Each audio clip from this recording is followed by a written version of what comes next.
Hey guys, this iPhone mirroring is a great feature in macOS latest version.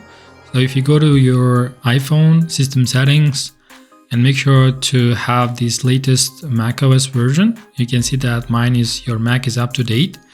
From this feature, you can use this iPhone mirroring feature. As you can see, I can access my phone.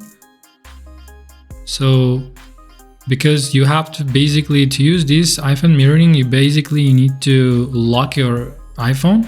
For example, if I now lock in, you cannot use this and it will show this kind of message. But if I lock my phone, you can connect it, and as you can see, now you can use it.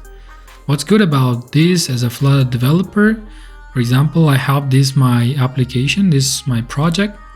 Now I want to open this project in Xcode, or I can also run it in VS Code, but I would prefer to open it in Xcode.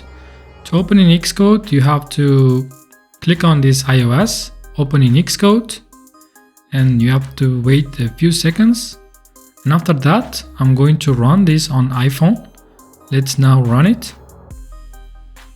And we have to wait a few seconds or minutes. So guys, after waiting a few seconds, my project is ready to see in real device. So if I now lock my iPhone, you will see here. Let's connect again. So this is my project. As you can see, it's now opened. So if I click on this to home and open it again, let me go back here.